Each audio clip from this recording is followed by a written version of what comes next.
I started out as a trial lawyer. And the way we were resolving disputes was through adversarial process, right? Right. Then I become a peacemaker. Yeah. I'm stepping into the conflicts after the conflict has arisen to try to help people find peace. And now I'm at a place where why even have a fight in the first place? So the problem is I didn't have a lot of influential people. A lot of people just didn't have the patience. It was sad that a lot of adults didn't have the patience to really work with me. And I had to learn everything on my own. And it was rough. I took that exam 4 times and failed 3, and finally on the 4th time I passed. And every time I failed, it wasn't because of my technical knowledge or my teaching ability. It was because I wasn't a strong enough skier. So what I changed to pass that 4th time is I took up the martial arts. And I ended up studying martial arts, uncontrollable deep sobs for like 3 or 4 minutes. Pushed the tissue box over, he blows his nose, wipes himself up, and he looks across the table and says, "That's the first time you've listened to me in 25 years. And they settled the case and walked out holding hands. And I sat there dumbfounded. Yeah. Like, what in the world did I just do? Did you know there's a technology that's actually an app on your phone that uses sound waves to tell your brain what you want your brain to do? We had a young man that was on a guest on our podcast, the Mike Litton Experience, who had a traumatic brain injury. He was sleeping 3 hours a night. He's using NewCalm now and he's sleeping more. Go to newcalm.com, Mike15 promo code. Newcalm.com, promo code Mike15 for an extra 15% off. Go today. Welcome to the Mike Litton Experience podcast. Everyone has a story, and our passion is to help them tell it. Mike is passionate about being a father, a teacher, a realtor, an investor, and a leader. And now, introducing the host of the Mike Litton Experience, Mike Litton. Doug Noll, thank you so much for being our guest on the Mike Litton Experience. I'm super excited for our time together. And like we talked about before we hit record, everybody has a story, and our passion is to help them tell it. So with your permission, we're going to start with where you were born, go up to today, and then we want to talk about your 4th book, De-escalate. I'm super excited for this, and I'm super, super humbled that you're here. So thanks again for being here. Well, thank you. Thank you, Mike. It's really a pleasure to be here. And of course, any opportunity to talk about my passion is great. But first of all, for everybody who's listening, I know this doesn't happen very often, but I always make it a point to say, give Mike a 5-star review. If you're on Apple or you're on Spotify, I don't care what your platform is. The only way that Mike gets his amazing message out there is because you people who are taking the time to listen and learn, rate him. So please give him a 5-star rating. I've done it. You do it too right now while we're talking. Thank you. So with that in mind, thank you. Let's start at the beginning. I was born in 1950 in Southern California, in affluence, but I was born with many disabilities. I was born partially blind, partially deaf, left-handed, bad teeth, 2 club feet, couldn't walk until I was 3.5 or 4 years old after multiple surgeries. Wow. I was a friggin' mess. So did that happen at birth? It happened at birth. Mm-hmm. Yeah. So you were injured in the birth process? Well, I don't know.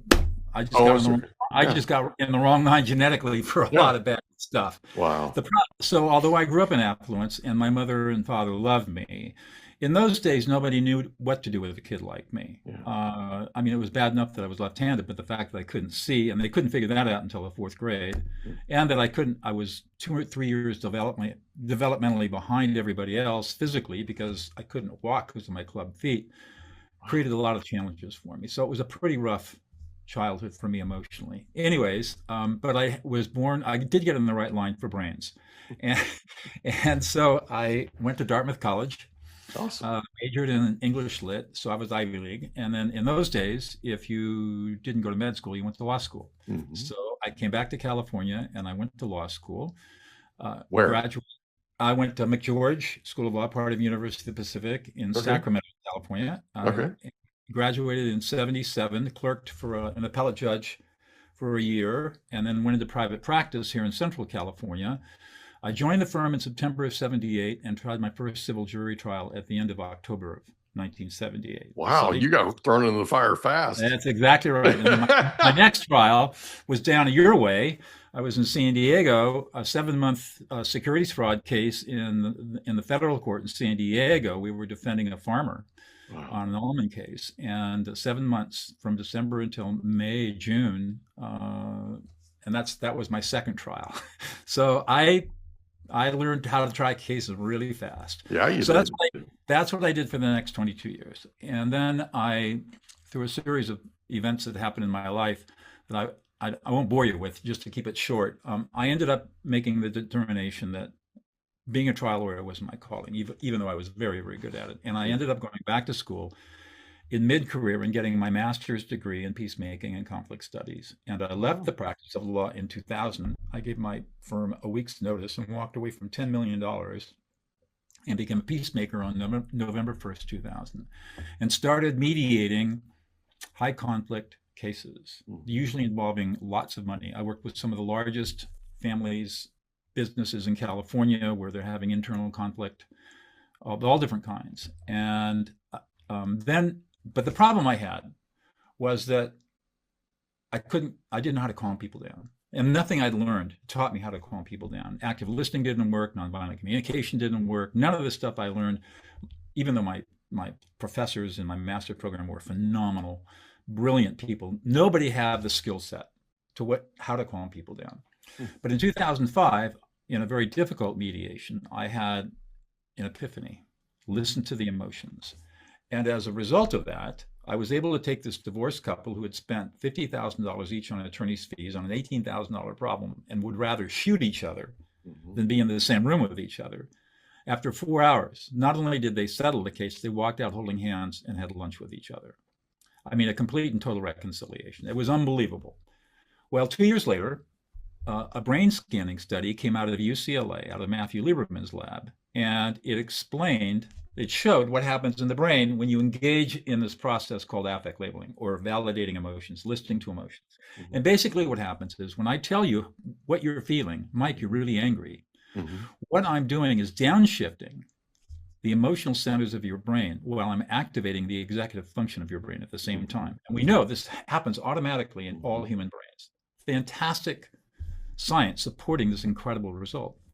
So that led to my dear friend and colleague Laurel Coffer and I starting the Prison of Peace Project in 2010. And we were called into the largest, most violent women's prison in the world, which happened at that time to be about an hour and 15 minutes from where I live, to train 15 women serving life and long-term sentences, how to become peacemakers and mediators to stop prison violence.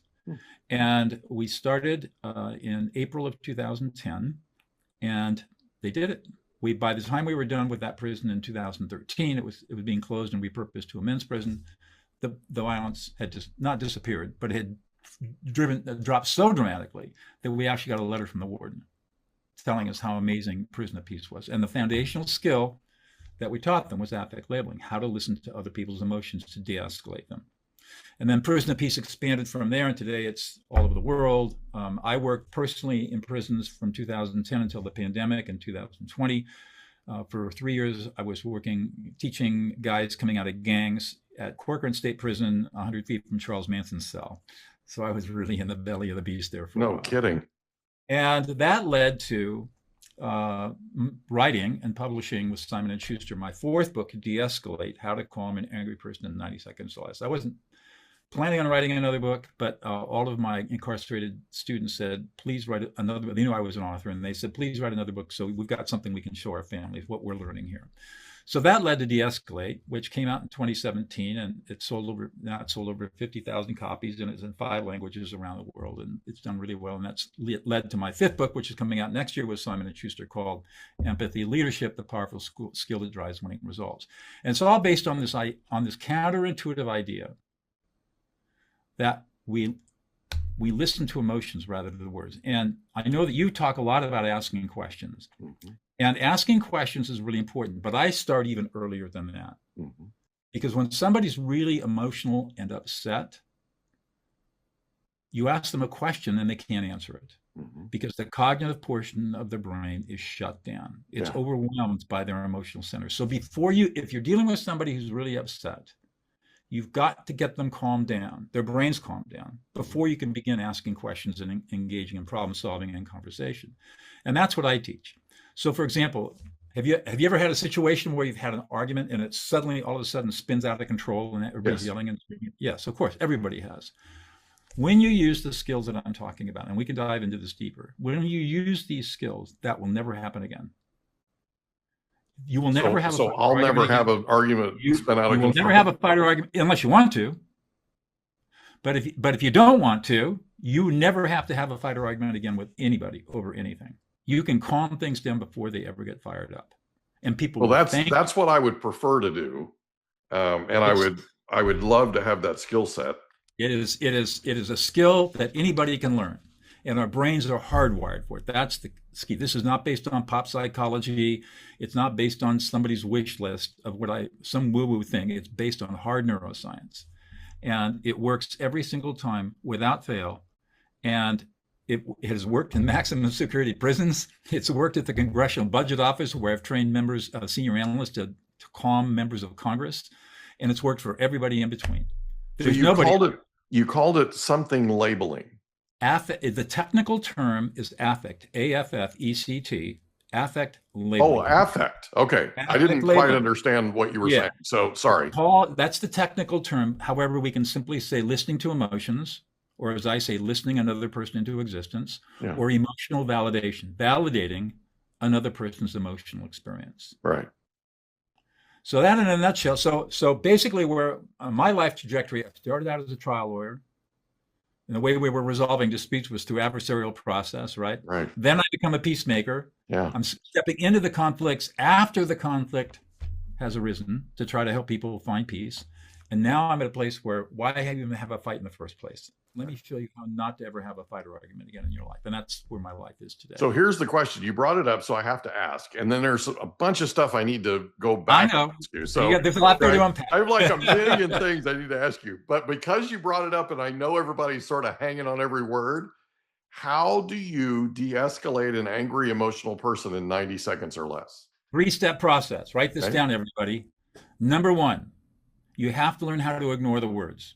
We've been conditioned from the time we were 2 years old, to listen to words. Yeah. We learned how to listen to words in school. But when you are calming somebody down, you have to turn your ears off. Just turn them off. It's just white noise. And the reason that you want to do that is so that you don't get triggered by their screaming vile insults in your face. Mm-hmm. So you just ignore it. It means nothing. And for the next 90 to 120 seconds, you're not going to hear anything that you haven't heard before, right? So you can afford to ignore it. Second step, quiet your mind down. Just take a deep breath and just empty your mind of all thoughts. Don't be reactive. Don't try to think. Don't try to counter-argue. Just empty your mind and let your brain do the work. And what it will do is automatically understand and interpret what the other person is feeling, and those emotions will start coming into your consciousness. Right. It happens automatically. We've had this skill for over 1 million years. It's hardwired into us, again, from evolutionary biology, which is another field that I study that blew me away. Now, once you've got the emotions that are coming in, then all you have to do is reflect back to this angry, upset person using a you statement, not an I statement, and using active voice, not passive voice. You are, and then name the emotion. You're angry. You're frustrated. You feel completely disrespected. You don't feel heard or listened to, and you feel completely unappreciated and unsupported. And you're really anxious and worried. And you're disgusted and offended that this is going on, and you're a little embarrassed about it all. And you're really sad and unhappy and stressed. And at the end of the day, you feel completely abandoned and rejected and betrayed and unloved and unlovable. And people will just drop down. A lot of times you get tears because you nail it. You nail exactly what they're feeling. And they will calm down. They'll nod their head up and down. They'll say, yeah, or exactly. They'll drop their shoulders, and they'll give you a sigh of relief, the 4 involuntary relaxation responses. Now you can start asking questions. What do we need to do to fix this? How do we make things right? How do you think we should go about solving this problem? But you can't ask those questions until you've got them calmed down. And the only way you can calm them down is by listening to and reflecting their emotions. And that's how you do it. And don't start at home. Don't take this and try it on your spouse. If you've got small children or grandchildren, great. 3 to 8 years old, you can practice affect labeling on the kids and they'll love it. I always teach my clients and students to go to Starbucks. Mm-hmm. And you go to Starbucks, you give them your credit card, give your order, and then to the barista you say, "You look really happy today." Mm-hmm.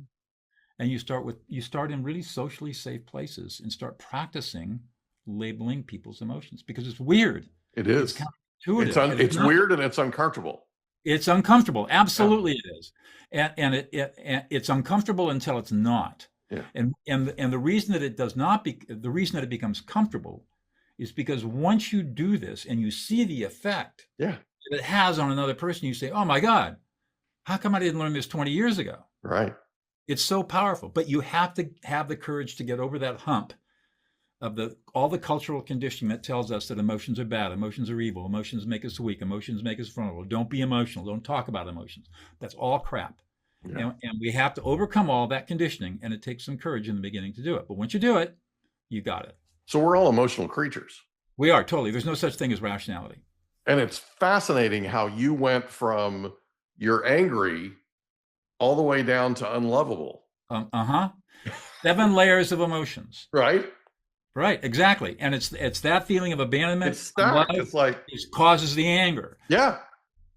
Yeah. So what I did there is I used a very structured process for working through the 7 layers of emotions. Mm-hmm. And that's what I teach. How do you do this? So the layers are anger, disrespect, anger, disrespect, fear. Yeah. Then we have disgust, shame, sadness, and abandonment. Yep. And for each of those layers, there are different flavors of emotions that exist under each layer. So in anger, for example, you can have anger, annoyance, frustration, irritation, rage, jealousy. For disgust or for disrespect, you could have disrespect, not being treated fairly, not heard, invisible, not being appreciated, not being supported. For fear, anxiety, worry, concern, scared, terrified. So we've got all these words, and basically what you do is you learn the layers, and then you start with whatever presents first. If somebody starts and they're grief-stricken or sad, you start down there, and you say, "Oh, you're really sad. You're just feeling a lot of grief right now. You're really miserable and feel disconnected and lost and unhappy." And that's for somebody, for example, who's lost somebody, or lost a pet, or lost a friend, or lost a family member. And then you go, and you're a little pissed off that you've been left alone like this, because there's always anger and grief. Yeah. And so you just work through it, and you learn how to modulate your tone of voice. It seems like there's anger in everything. There's right? Well, pretty much, yeah. There's going to be. It's subjective, of course, right? Of course. There just appears to be anger in everything. And I think what happens is a lot of us, when people display that anger, we just freeze. We go defensive. Yeah. Yeah. It's a threat state. Yeah. Our brain immediately goes into fight or flight. Yeah. And that's why you got to ignore the words. So I got pretty good, not like you, but I got pretty good at conflict resolution. And the best way I could do it was to just let them go. Like if somebody calls you and they're angry, just let them talk. They'll talk themselves out if you don't return their fire. If you're careful about that, but all the research shows that letting people vent, Freud called it catharsis, doesn't work. It just makes them angrier. Yeah. So what I prefer to do is when they're really angry, is I just interrupt them. I said, "Mike, man, you're really pissed off. You're frustrated. You're angry." And I just start going right away, because I don't want them to keep building their anger as they talk through it. You're right. If you're non-reactive to people, they keep pushing, Yeah. and you're not and they eventually run out of steam. They run out of steam, but they are not de-escalated. No. And I agree with that. Right. It's just they're looking for a fight. Right. So, and if you don't give it to them, then I don't. I'm probably the most boring person in the world to argue with. Well, because I've come to a place to where it's not worth fighting. No, we got too much gray hair. Yeah. Well, I mean, hello, right? Yeah, I know. Anyway. So yeah, I mean, I see, that's why I love what you're doing, because it's a skill set that everybody needs to learn. That's right. And especially today, right? Today, people seem, one of the things that we've talked about a lot I mean, you're up in the middle of California, so you're a 5-6 hour drive from me. Right.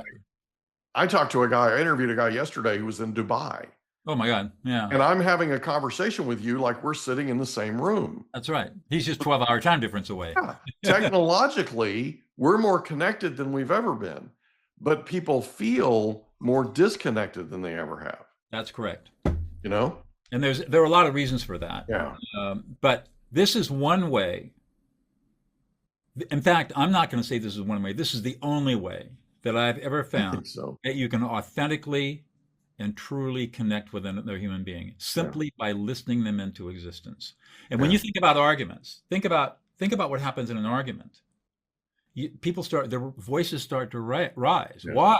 Because they're not being heard. Yeah. And so the paradox of argument is that I'm raising my voice at you and telling you what an SOB you are, and you're telling me what an SOB I am, and we're yelling and yelling and yelling, when all we have to do is stop, and all I have to do is listen to you. I have to fulfill your need to be heard, and the argument's over with. Yeah. But the paradox is I have a need to be heard too, and I'm going Absolutely. to force you to listen to me. Yeah. And the argument it doesn't stop. Do you know who Chris Voss is? I know who Chris Voss is. Mm-hmm. Yeah. So he wrote a book called Never Split the Difference, right? Right. So Go ahead. He and I are very different in our approach. First of all, although I do teach negotiation, he is all about negotiation, and he's all about winning negotiation. Yeah. And so he engages in what's known as tactical empathy. Yeah. I do not agree with that. Okay.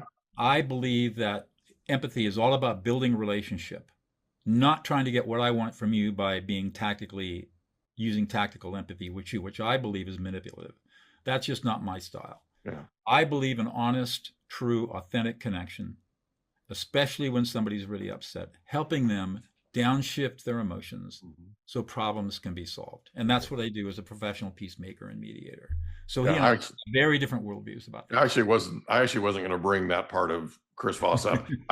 In that book, he talks about the history of the FBI. Right. And I find it fascinating that the FBI in the early 70s went into a hostage situation with all these assumptions. Right. Because all these things had never happened before. Right. Right. And what happened was they ended up getting, let's call it, spanked. Right. And Congress got involved and started exercising their oversight and sort of went back to them and said, you need to rethink this. Yeah. Look at what happened in Waco. Right. Yeah, they lost in court, the whole thing. And all of a sudden they started becoming curious. They started asking questions. They started, trying to find out what was going on with whoever it was. And when you're in hostage negotiation, you have to be a little bit manipulative, right? I don't disagree with what you're saying, but if you're truly trying to de-escalate, it can't be a manipulation. It's got to be something where your heart is exposed, basically, right? That's correct. Yeah. So you're in there with them. Yeah, exactly. And I'm not saying the FBI shouldn't do what they do. I mean, no. I'm not saying that either. They've got a role to play, and it's important. Yeah. I'm just saying that if you want to talk about Chris Voss and I don't know who co-wrote the book with. Somebody co-wrote the book with him. I actually had to go through Taj something, yeah. Anyways, they cite the same studies that I do. Yeah. And he does, they just refer to affect labeling very briefly, but he does it in a very different way for a very different. I agree with that. But and the only reason I brought it up is there is empathy involved in what he's doing, but it's a different type, right? There's a distinction. And if you're truly looking to de-escalate a situation, you absolutely have to do this, what you're talking about in terms of affect labeling, right? Right. So can we go back just a second? Because I have a whole bunch of stuff to ask you about. Go. We can go wherever you want. So growing up where you grew up in Southern California, where you were born, what was your favorite thing about growing up there? Well, I was really lucky in that even though I had all these disabilities, my dad got us. I was the oldest of four boys, and he got us into scouting, and I did my first backpack trip, I think, when I was 7 or 8 years old. Wow. So he got us into the mountains, and up we lived in we lived in San Marino, in way up in the edge of San Gabriel Valley, and so we were up in those mountains, the San Gabriels, San Bernardinos, and the Sierra Nevada, starting backpacking back in 1956, 57, 58, before anybody knew what it was, and that got me started on being an outdoorsman, and that really was formative for me, and that's why I live where I live today, and so that eventually got me into rock climbing and mountaineering and whitewater kayaking and whitewater rafting. And I'm a level 3 certified ski instructor. And I mean, all kinds of really cool stuff that I've been able to do. And I think growing up, if I have any fond memories at all, it's being out in the wilderness. Yeah. I did not thrive well in social environments. So I was a Boy Scout. Or I was an Eagle Scout. So I was a Cub Scout, right? And yeah, started as a Cub Scout.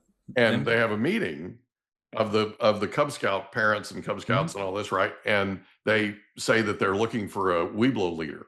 Oh, okay. Okay. And my mother grabs my father's hand and raises it up. True story. That man could have killed her. Okay. And my dad, to this day, no joke, to this day, just last week, told one of his favorite stories ever, and it's of him being our Weeblo leader. Right. Okay?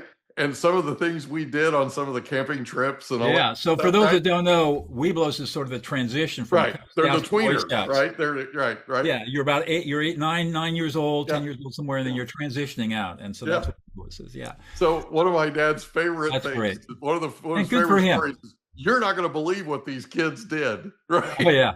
Well, good for him for doing that. I mean, left to their own devices, right? Oh, right. Yeah. It was. So scouting was really a formative experience. And then we got into skiing. I started to learn. Yeah, I started to learn how to ski in '58 at Mount Baldy, and I had my problems because of all of my disabilities, but I didn't care.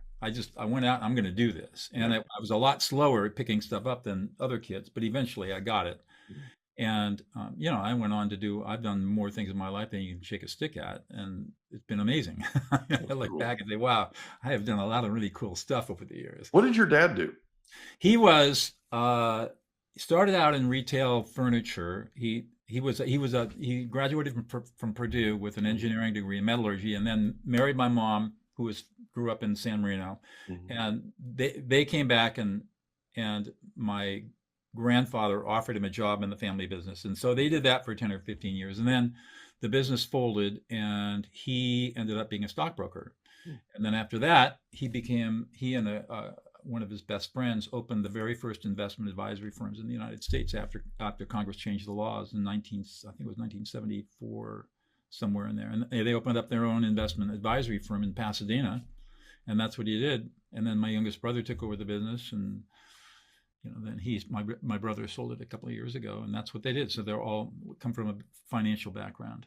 I just interviewed a guy that's based in Pasadena, and he has his own company, financial advising company. Crazy. Yeah. So what an amazing story he has, right? So growing up, who was the most influential person to you?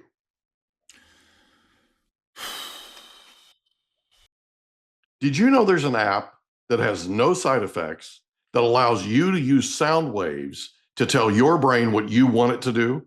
It's called newcalm.com, and it's amazing. It literally uses sound waves. If you want to tell your brain to go to sleep, if you want to tell your brain to recover, if you want to tell your brain to put you in peak physical state, if you want to tell your brain to focus, if you want to tell your brain to take a power nap, you can do all of these things and more with newcalm.com. Go to newcalm.com today, promo code Mike15. Newcalm.com, promo code Mike15 for an extra 15% off. Go there today.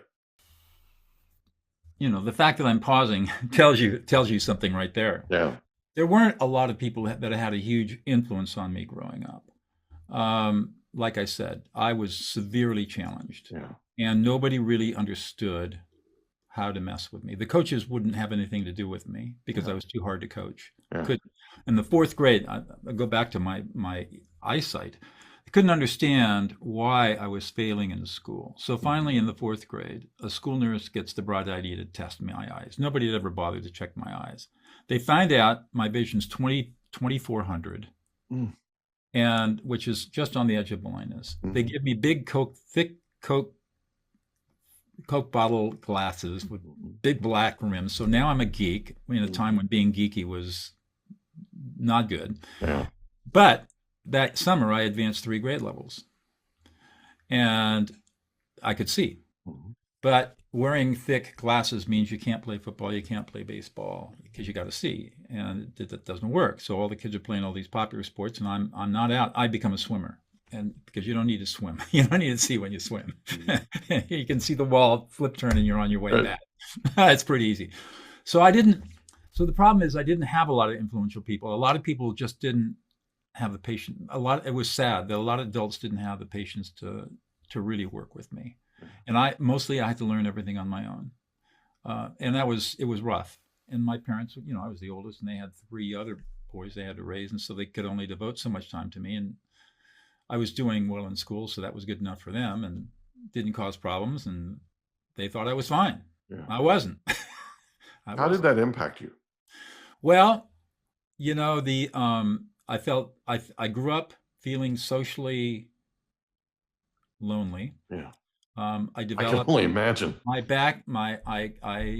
became arrogant, which didn't help matters, and I became kind of aloof, which didn't help matters. That was all self-protective to protect me from the hurt, and that carried with me for a long, long, long, long time. Yeah. And then finally I got through it, and I was fine. But it really caused me a lot of pain, and forming relationships was difficult, and it was hard. It's fascinating that you came from there and you're here now. Yeah. Oh, I know. The journey's amazing. Right? And you could never predict it, right? This is wild. You could not tell me when I was back in the 50s and 60s, when I was growing up, that I would be where I am today. You couldn't have even told me that when I was going to law school. Yeah. You couldn't have told me that during my 22 years as a trial lawyer. You could have never predicted where I end up today. Yeah. But I am a whole, happy, contributing, amazing person. I'm contributing in the world. Everything I do every day is fantastic. I wake up thrilled and excited about what I get to do. And I've never been happier, and I'm 75 years old, and my life is still unfolding in front of me in a really amazing and beautiful ways. That's awesome. I'm so happy for you. Thanks. So in high school, did you have a favorite subject? Yeah, I really liked English, and I really liked economics. I just really enjoyed those, and so those 2 subjects I really kind of attached myself to. What was it about English and economics that you really liked? Well, I love to read. Once I got my glasses. Yeah, once you could actually see. I became a voracious, and I still am today, a voracious reader. And we were exposed to, in that school district to all of the classics, and grade level by grade level, and I just loved reading and stories about people. And economics I liked because it was just so interesting to me to think about how people make decisions and economic decisions. I mean, here today I teach a graduate course in decision making under stress and conflict at Pepperdine, and at the Strauss Institute of Dispute Resolution. And so even that early interest in back then still plays out today. It's crazy. So 4 months ago, I became an adjunct for a local college here.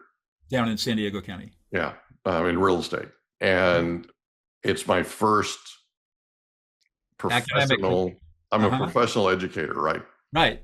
So I called the office. So I told my kids are 25 and 27. I told my kids, I raised a couple of smart alecks, just so you know, right? Of course. I'm not surprised. Oh yeah. Yes, right. So I made the announcement to them that I had just been hired by a local college as an adjunct, right? And they said, we're not going to call you dad anymore. We're going to call you professor. Right. So the other day I called the office, and I called because I received an email that I didn't quite understand. So I was looking for clarification, and the staff answered the phone. And they said, we don't know the answer to this, but let us ask real quick and see if we can solve it for you. So put me on hold. And they came back on and they said, Professor Litton? I know. Nobody's ever called me that before in my life. Okay. It's And I'm weird, like, isn't it? oh yeah, that's me. Right. Right. Wow. It was one of those moments, right? Yeah, I know exactly. Yep, exactly. You get called professor and you're not used to it, and Yeah. it's sort of So, startling. You think, "Oh, wow." exactly. Right. So a friend of mine called me 4 months ago, and this is how I got hired. She called me 4 months ago, and she has worked there 25 years. And 25 years ago, she had me come down and talk to her first real estate class for a couple hours. And she walked me out to my truck and she said, in 25 years, I'm going to retire. And when I retire, I want you to take my place. Oh, wow. And I said, okay. And she said, you're the only person in the world that I trust to continue my legacy. Wow. That's a Okay. compliment. Yeah. So 4 months ago, she called me and said, it's been 25 years. Time. I'm ready to retire. You need to go back to school, finish your bachelor's degree, and get your master's degree. So I'm Wow. literally in school right now, Getting all that stuff. So you get the credentials. finishing my bachelor's. I finished the end of spring of 26, Oh, good for you. right? May of 26. And then I go straight into my master's program in July. And then I'll have that done in 10 months. And then I have a full-time position waiting for me, taking her place at the college. Wow. Is that wild? Congratulations. Good for you. Crazy. And it just goes to show you that, we are never too old No. to keep learning. Yeah, I'm 100. I mean, come on. Right? You know? Well, I hadn't been in. I started 14 weeks ago. Yeah, 14 weeks ago. So I started 14 weeks ago. I had not been in college for 28 years. it was something, wasn't it? It was a rude awakening. I know. I finished my first 3 classes with 2 A's and a B, which I don't think. And the B, by the way, was an 89 and should have been an A. Right. Another conversation. But I'm at my dream school where I was born, and I've been a fan of that school, their football team, my entire life. Wow. Well, that's And exciting. so, yeah. So for it's you. like all these things fell into place, right? So And how pretty cool stuff. satisfying is it to know, hey, I'm still there, I can learn, I can grow. And now you're putting yourself in a place where you're going to be able to serve others, young people, in a really deep and powerful way. And I'm super excited to do this. I mean, it's just, anyway. Oh, yeah. I know you can't tell because I hide it well, but right. So you graduate from high school and you go to Dartmouth. Right. Why Dartmouth? I wanted to get as far away from California as I possibly could. I wanted to go to the best school I could get into where I could ski. And my parents let me go on the condition I didn't race. They said, you can do anything you want, but don't race. And which was probably a good call because of my left leg. I would have never gotten on the race team. I wasn't good enough and I wasn't strong enough. Those guys trained like they were insane. But I did spend 4 years in New Hampshire, and it was a great experience. Dartmouth is an amazing school to go to. Everybody was smarter than me. You go from a place in high school where you're one of the smartest to a place where you're average or below average in intelligence. It's quite the experience. When you're in the mix. And that's right. But I was able to ski, and I rode for a year, crew, tried that out, able to do a lot of sailing and backpacking and fishing. And I mean, it was just a perfect play. I got into Outward Bound and did Outward Bound for a while. And just, that's where I learned how to rock climb. And, it was just an amazing experience. And then, of course, the coursework was incredible too. And your degree is in?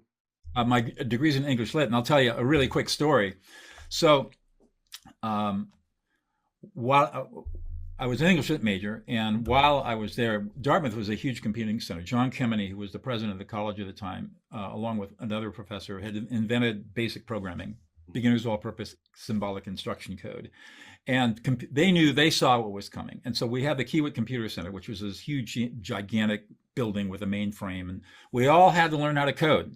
You could not graduate from Dartmouth unless you knew how to code in BASIC, because they saw it coming. And boy, were they prescient. Yeah. Anyways, one of the things that the computer center was being used for in the English department was doing linguistic analysis of Christopher Marlowe and William Shakespeare, because there were some plays that were the real question who the authors were.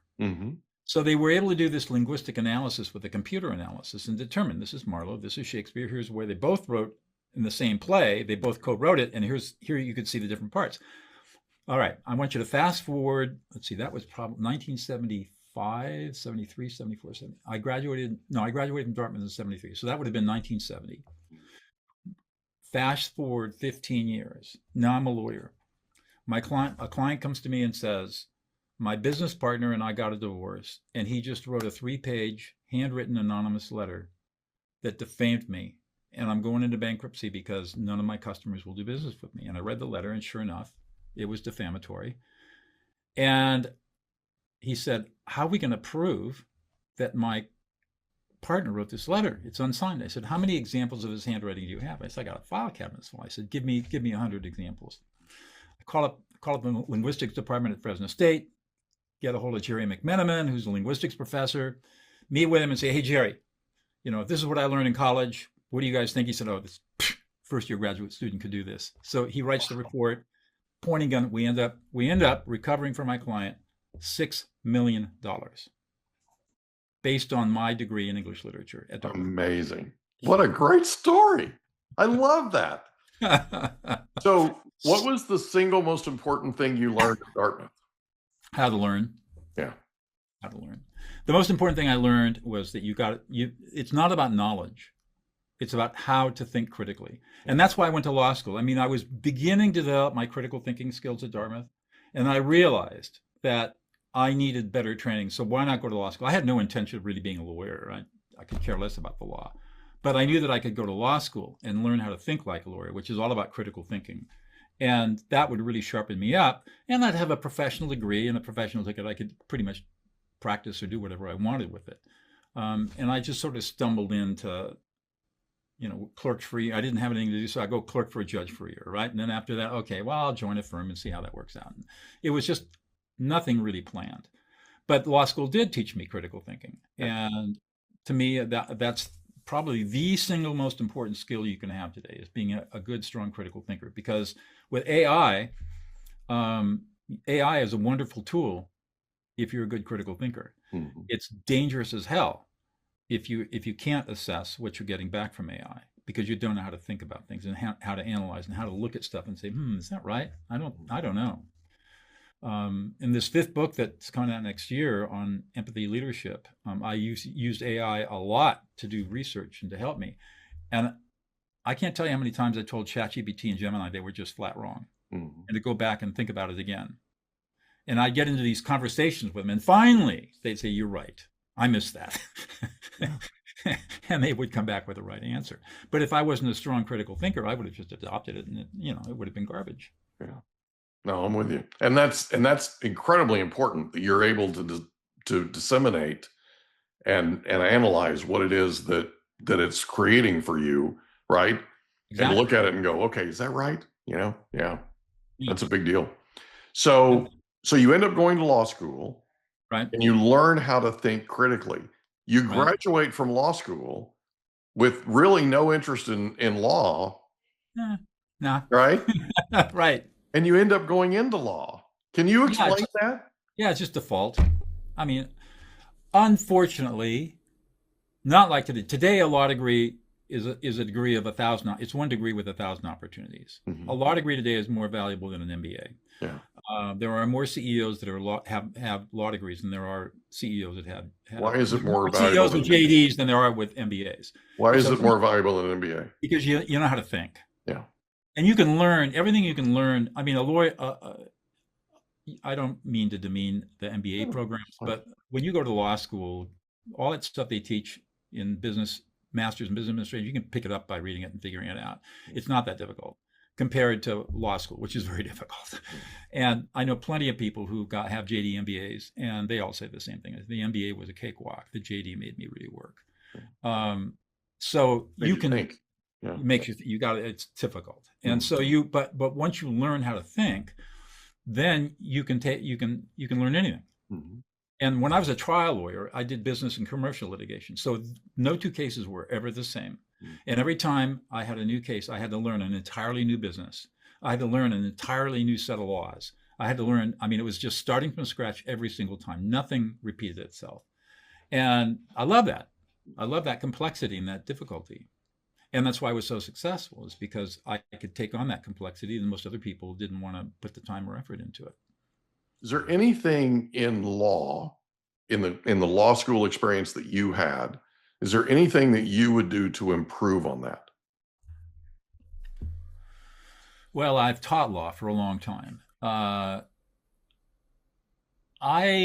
don't know. I think that pedagogically, that the law school is based on what's known as the Socratic method, which is a method of questioning and answering. Yeah. I think that's a really effective way of teaching people how to think in maybe the first half of law school. Mm-hmm. But by the time you get to the third year, the Socratic method is pretty worn out. And I think law can be taught a lot faster. And I also think that the law curriculum, I know the ABA is looking at this, that we could have 2 years of didactic and 1 year of clinical, mm-hmm. where we really learn how to practice law. Because when you walk out with a law degree, you don't have a clue about how to practice law. Exactly. So you don't have a clue. You've got all this theoretical knowledge, but you don't know anything. No practical. No practical experience whatsoever. So, and what's happening now, of course, with AI is that, especially with legal AI, is the need for bodies to do the work is going away because AI can do so much. Yeah. I read a story some months ago about this senior partner in New York who makes bazillion dollars a year. And he got onto their AI program and asked for an analysis of some cross-border fund transfer thing that is very esoteric and the tax ramifications with the euro and the United States and everything else. And it took 5 minutes and he got this detailed analysis. And he read it and just shook his head and said, I could have given this to a third-year associate and it would have taken a month for the associate to get even half of this right. And he was thinking to himself, how are we going to train young lawyers now? I mean, I could do this because I've got 25 years of experience. Mm-hmm.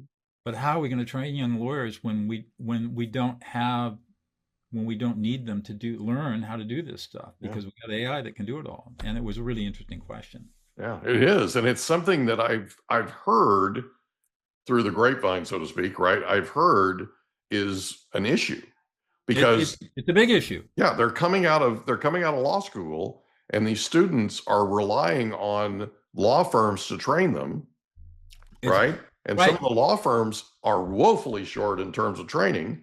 That's right. And so we have this up and coming generation of lawyers that are having a tough time. It's tough. I mean, the whole model of becoming a lawyer is the apprentice model, where you apprentice apprentice in a law firm. Yeah, and you work 80 hours a week. It takes you about 5 years to figure it all out. Yeah. And by 5 years, you've seen it all and you know what to do. So it's an apprentice model, but the apprentice model is no longer financially viable because of AI. So that's why the ABA is saying, okay, so maybe we need to cut back on the didactic and start working on more clinical training in law school so people can come out with having something, to be able to practice. Yeah, I totally. And then there's a whole movement that's saying, well, why do we even have a bar exam? Why don't we just have people come out, if they graduate from law school, they basically apprentice for lawyers for 2 or 3 years, and then they take a competency exam, not a bar exam, and we do it that way. So, the law school pedagogy is based on the Harvard model, which was developed in the 1880s, and it hasn't changed much since then. So it needs to evolve a little. Probably so. So you end up in law for 22 years. Right. And something happens. And you really want to hear the story, huh? I do. Well, we're all about stories here. Right. So here's what happened. Yeah. Here's what happened. So in the early 80s, I was teaching skiing part-time. And in the Professional Ski Instructors of America, the PSIA, there are levels of certification about how good an instructor you are. So I had my second level, which is sort of the intermediate level of skiing. I really wanted to get to level 3. Well, the level 3 exam is, I don't know what it is today, but it was really hard. It's a 3-day exam where you have to ski, teach, and answer technical questions about skiing. And it's a very difficult exam. I took that exam 4 times. And failed 3, and finally on the 4th time I passed. And every time I failed, it wasn't because of my technical knowledge or my teaching ability. It was because I wasn't strong enough skier. So what I changed to pass that 4th time is I took up the martial arts. And I ended up studying martial arts, and I was really bad at it until I got really good at it. And that's the way my life has always been. Martial art? It was a northern Chinese animal style called Shoshu. Okay. And we said we break bones, not boards. Mm-hmm. We did not compete. We didn't pull punches. When we're sparring, we're fully padded up. And in fact, in my black belt test, I got knocked out 2 times, and I knocked out 2 or 3 people. It's vicious. Wow. So I got my first degree, and then I got my second degree right around my 40th birthday. And my teacher says, "You're done here. You're arrogant." I was still arrogant. You're a lawyer.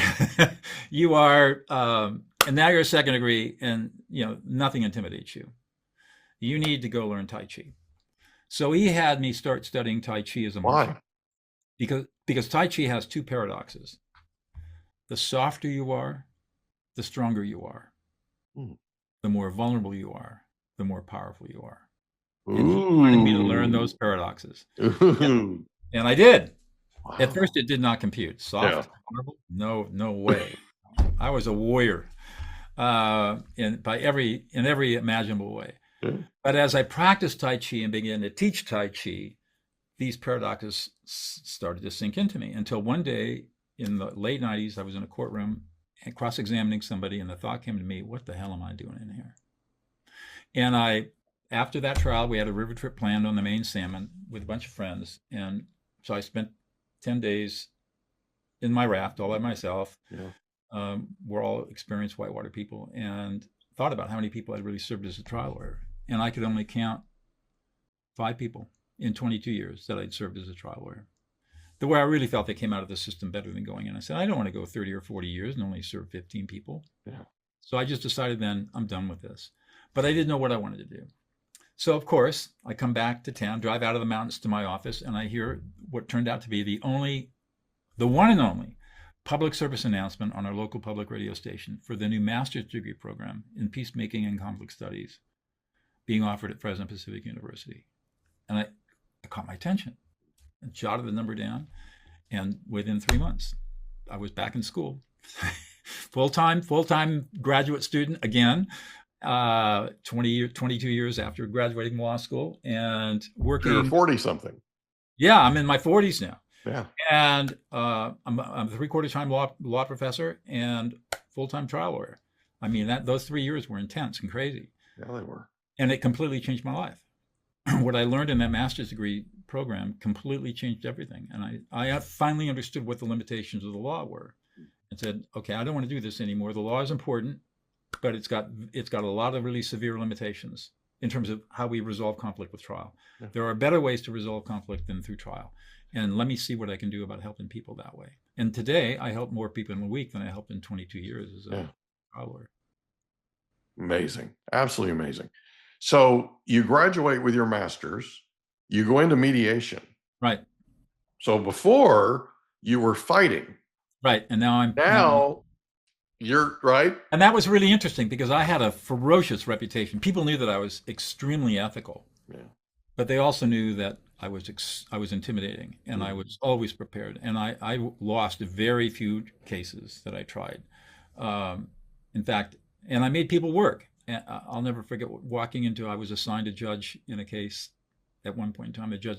I walked into the chambers and said, "Oh, good morning, Your Honor. You've got us today."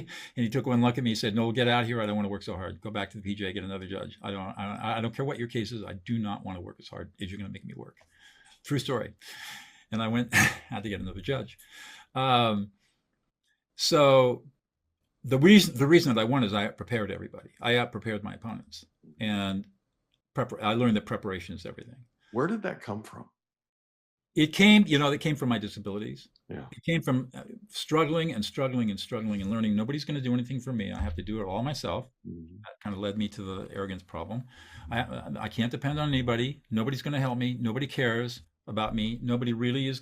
If I'm going to do this, I've got to do it on my own. And it's slow, tedious, painful work to learn how to walk, to learn how to run, to learn how to do anything physical. The whole thing. Yeah.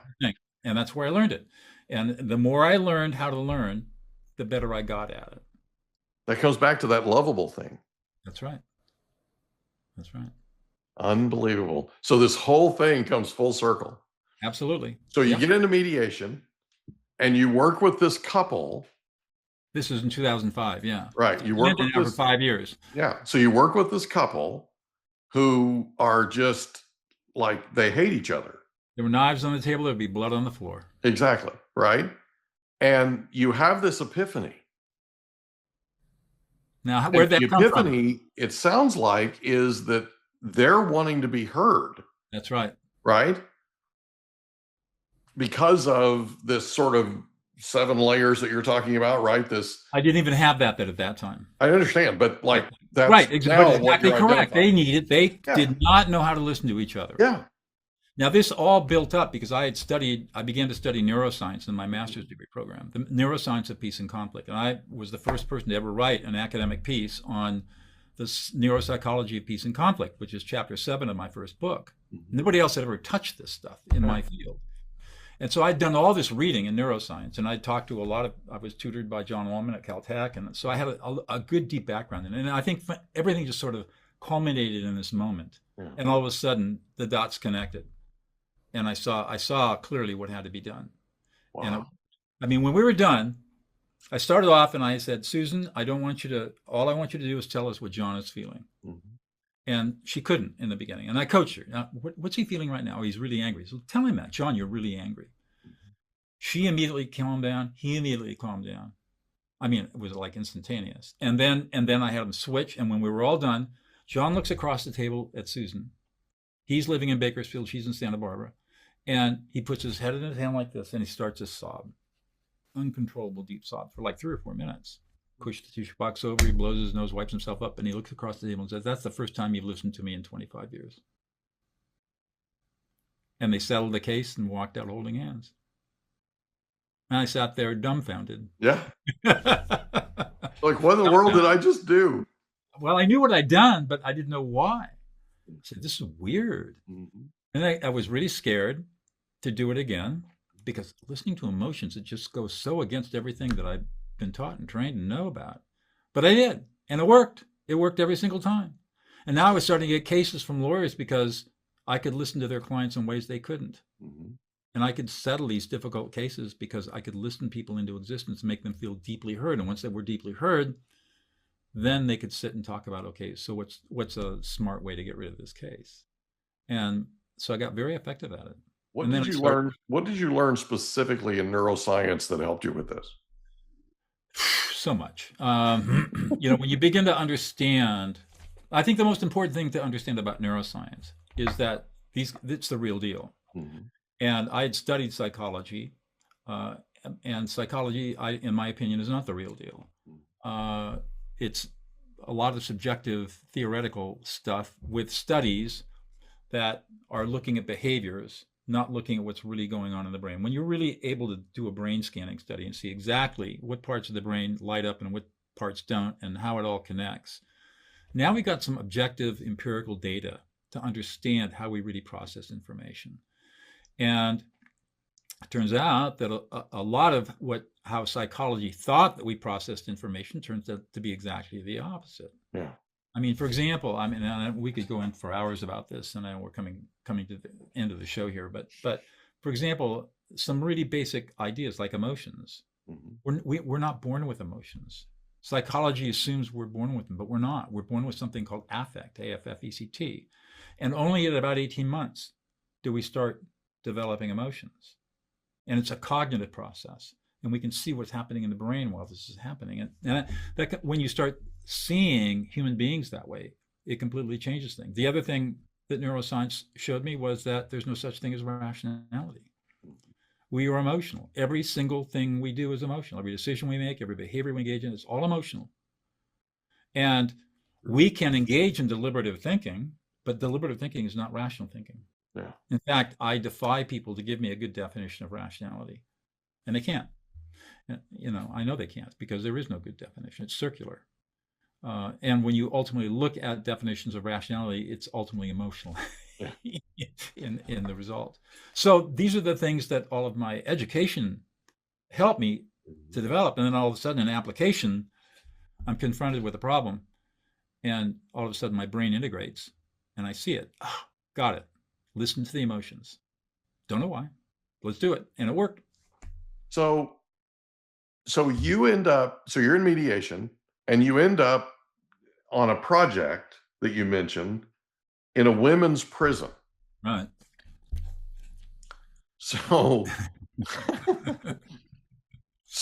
I know. Unbelievable, huh? Yeah, well, number one, what in the world compelled you to work in a women's prison, first of all? Second of all, what was the single most important thing you learned doing that?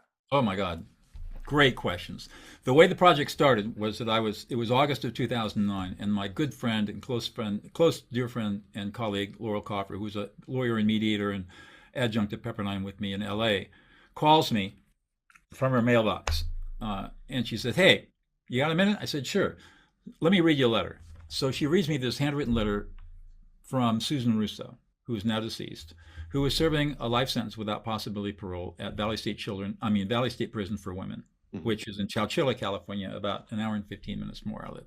Okay. And basically, Susan was asking if Laurel would be willing to come in and teach the networking group, which was comprised of lifers, how to help them stop the prison violence, because they're just tired of it. Yeah. And they live there for life. They know they're not getting out, and they just want a peaceful community to live in. And Laurel read the letter to me and said, "What do you think?" And I thought about it for a nanosecond, and I took a deep breath, and I said, "If this is for real, I think we should do this." So that's when the journey it took. We were so naive.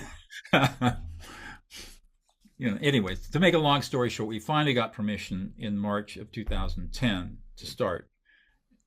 And we jumped right in April of 2010, and we developed a curriculum, and it was quite the process. And that's how it started. And then, so we worked with women. We trained about 800 out of a prison of 2,500 women. We trained a third of the population in 3 years. We trained up a bunch of women to be trainers, prison and peace trainers. So our model was to make it sustainable. Then the Department of Corrections and Rehabilitation repurposed the prison to a men's prison. And ultimately, we came back in the same prison and taught men. It was an interesting difference between men and women. Men are a lot easier to train, as it turns out. I was just going to ask you, which one's easier? A lot easier to train. Why? Because there are so many more men. I mean, only 5% of the population, prison population in California, I think, are women, something like that. Very small number. There are 2 or 3 women's prisons. Because there are so many more men, men are classified by their personality type, their offense, their security risk, and all that, and they're put into they're homogenous populations, generally speaking. So in a level 4, like at Courtroom, you're going to get the worst of the worst. And a level 2, like Valley State Prison, you're going to get people who are not so bad. I mean, of course, they committed crime and they're serving time, but they're a different group of people than you serve. But when you go into a women's prison, a woman could be serving life for a mass murder, bunking with a woman who is in for 3 strikes because she stole bread to feed her family. Oh, jeez. So in the women's prisons, you just don't know what you're going to get. Yeah. Not nearly as much as you know when you get into the men's prisons. Yeah. That's not more predictable versus. Yeah, that's not to say that the women weren't teachable. They were totally teachable and coachable. But it was just a different experience. And so today, Prison of Peace is in, I think we're in 16 prisons in Greece, 3 prisons in Italy. We're in the Connecticut prison system, and of course in California. So amazing. It's kind of amazing how it's grown. What was the single greatest challenge teaching that first group of women? I had to learn how to be humble. I had to learn humility. I walked in to that prison, and those women looked at me like I was the worst evil thing they'd ever seen, because every bad thing that happened to each of those women looked like me. Yeah. Male, white Anglo-Saxon Protestant, lawyer, white hair, big. I'm a big man, 6'1", 205. And they, weren't going to give me the time of day. So I had to learn humility really fast. And that finally kicked the arrogance out of me. And that's my biggest lesson. And the other thing is the legacy of having trained thousands and thousands of incarcerated people, making their lives better. We've had 800 people go through our program who were lifers who've been released on parole, 0 recidivism in California. Not one of them is reoffended. They're all doing amazingly well, and they all use the skills. So what a record. It's cool. Yeah. It's a legacy. That's got to be fulfilling. It is, absolutely. Totally. Yeah. So when did you start teaching at Pepperdine? 15 years ago. Yeah. What's your favorite thing about teaching there? Oh, I love to walk into a classroom and say, guess what, kids? kids. They're the younger people, but I get a lot of adults, and it's an international class too. So I get people from all over the world.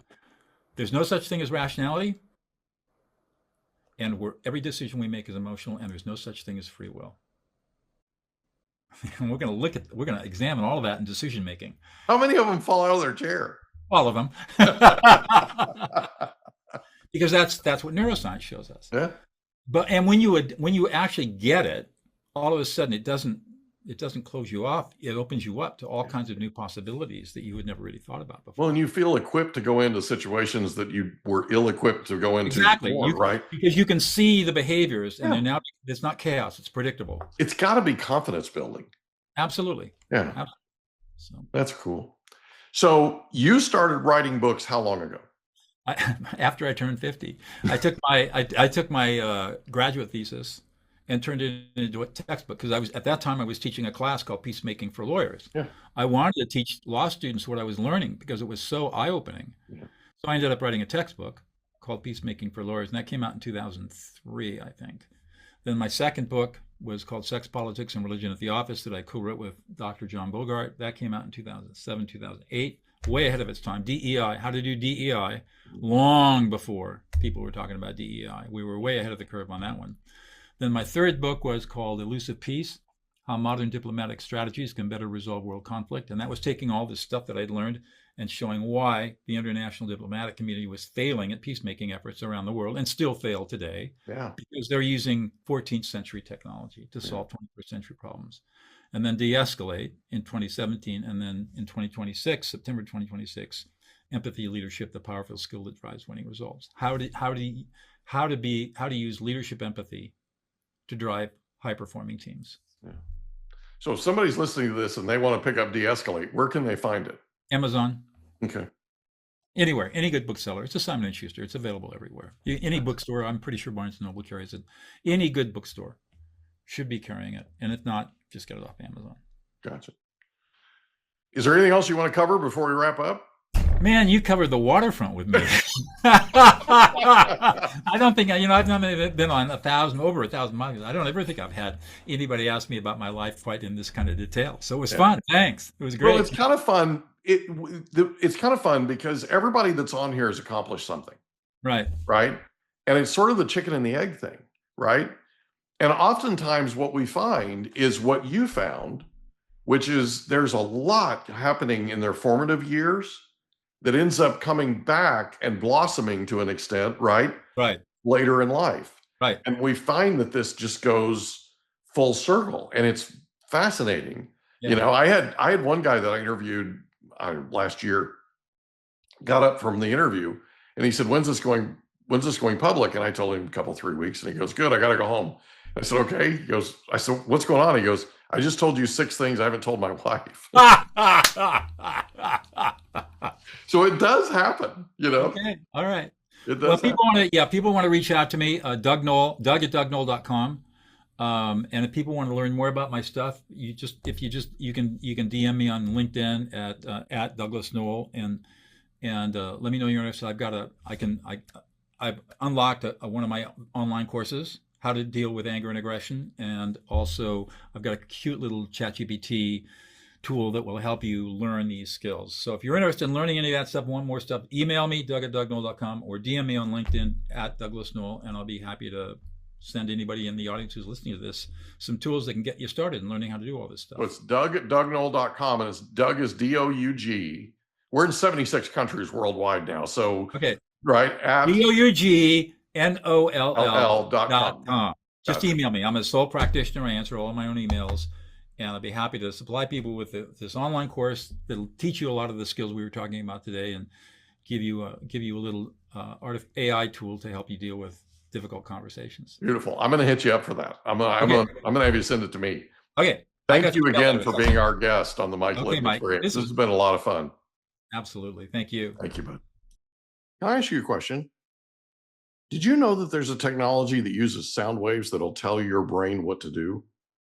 There literally is. It's called newcalm.com. It can tell your brain to heal, tell your brain to sleep, tell your brain to do all kinds of things. It can get you fired up. It can be a pre-workout. Newcalm.com.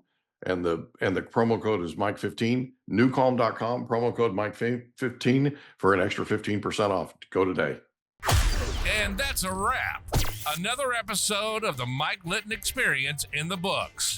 Reach out to Mike on Instagram at the Mike Litton Experience.